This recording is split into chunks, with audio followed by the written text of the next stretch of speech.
Hey guys, നമ്മളിന്നൊരു travelling ബ്ലോഗാണ് എടുക്കുന്നുള്ളത്. അപ്പോൾ നമ്മുടെ കണ്ണൂരുകാരുടെ സ്വകാര്യ അഹങ്കാരമായിട്ടുള്ള ഒരു ഇടത്തേക്കാണ് ഞാൻ പോകുന്നത്.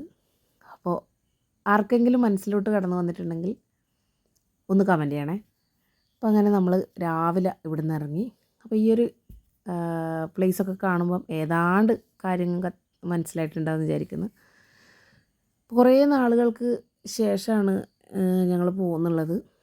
കണ്ണൂരൊക്കെ ഉണ്ടായിരുന്ന സമയത്ത് നമ്മൾ ഇടയ്ക്കൊക്കെ പോകാറുണ്ടായിരുന്നു. ഇപ്പോൾ കാസർഗോഡായ പിന്നെ അങ്ങനെ പറ്റുന്നില്ല. ഈ ഒരു റൂട്ടൊക്കെ കാണുമ്പോൾ നിങ്ങൾക്ക് കൃത്യമായും മനസ്സിലാവും നമ്മളെങ്ങോട്ടാണ് പോകുന്നതെന്നുള്ളത്.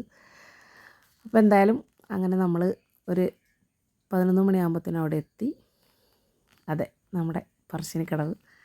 അപ്പോൾ അങ്ങനെ ഞങ്ങൾ വണ്ടിയൊക്കെ പാർക്ക് ചെയ്ത് ഉള്ളിലോട്ട് പോവുകയാണ്. അപ്പോൾ അവിടെ ഉള്ള ചന്തയും കാര്യങ്ങളൊക്കെയാണ്, ഞാൻ പറഞ്ഞറിയിക്കേണ്ടതില്ല, എല്ലാവരും പോയിട്ടുണ്ടാവും അവിടെ. അപ്പോൾ തിരക്കുകൾ ഒരു ഞായറാഴ്ച ആയതുകൊണ്ട് തന്നെ അതിൻ്റേതായിട്ടുള്ള തിരക്കുകളും കാര്യങ്ങളും ഉണ്ടായിരുന്നു. പക്ഷേ എങ്കിൽ അവിടെ എത്തി ഞങ്ങളുടെ മൂഡ് ഫസ്റ്റ് പോയായിരുന്നു കേട്ടോ. കാരണം കാലൊക്കെ കഴുകി ഞങ്ങൾ എന്താ പറയുക, കയറാനുള്ള തയ്യാറെടുപ്പിൽ ഇങ്ങനെ നിൽക്കുമ്പോഴത്തേനും ഭയങ്കര തിരക്ക് എന്ന് പറഞ്ഞാൽ പുറത്തേക്ക് തന്നെ ഇങ്ങനെ ആൾക്കാരിങ്ങനെ ഭയങ്കര ഇതായിട്ട് നിൽക്കുന്നുണ്ട്. പുറത്തുനിന്ന് തന്നെ തൊഴുത് മടങ്ങേണ്ടി വരുമോ മുത്തപ്പ എന്ന് വിചാരിച്ച് നിൽക്കുമ്പോഴത്തേനും പെട്ടെന്ന് അങ്ങനെ നിങ്ങൾ വന്നിട്ട് പോണ്ടാന്ന് പറഞ്ഞ പോലെയാണ് തിരക്കുകളൊക്കെ ഒഴിഞ്ഞത്.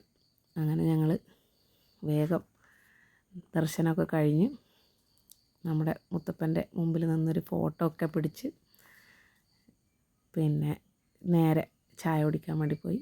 സത്യം പറയാം, ചായ കുടിക്കാത്ത ഒരാളാണ് ഞാൻ. പക്ഷേ എങ്കിലും നമ്മുടെ മുത്തപ്പൻ്റെ പ്രസാദമായതുകൊണ്ട് ചായയും നമ്മുടെ മമ്പയറും ചായയും അവിടെ പോയിട്ട് കഴിക്കാത്തവർ തന്നെ ആരും ഉണ്ടാവില്ല. രാവിലെ ആയാലും ഉച്ചക്കായാലും രാത്രി ആയാലും എന്ന് പറഞ്ഞോണം, ഏത് സമയം പോയി കഴിഞ്ഞാലും ഭക്തരുടെ വയറും മനസ്സും നിറയ്ക്കുന്ന നമ്മുടെ സ്വന്തം പറശ്ശിനിക്കടവ്.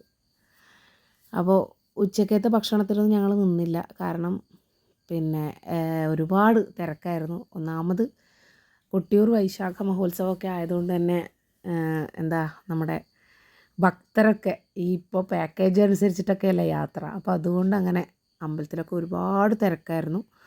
അതുകൊണ്ട് ഞങ്ങൾ ഭക്ഷണമൊന്നും കഴിച്ചിട്ടുണ്ടായിരുന്നില്ല. ഞങ്ങൾ പിന്നെ വേഗം, എൻ്റെ വീട് അവിടെ കണ്ണൂർ അഴീക്കൽ തന്നെ ആയതുകൊണ്ട് ഞങ്ങളൊന്ന് വീട്ടിൽ കയറി വെച്ചും തിരിച്ചു വന്നു. ഒത്ത ഒരു കാലാവസ്ഥയും കൂടി ആയപ്പോൾ കാര്യം ഗംഭീരമായി.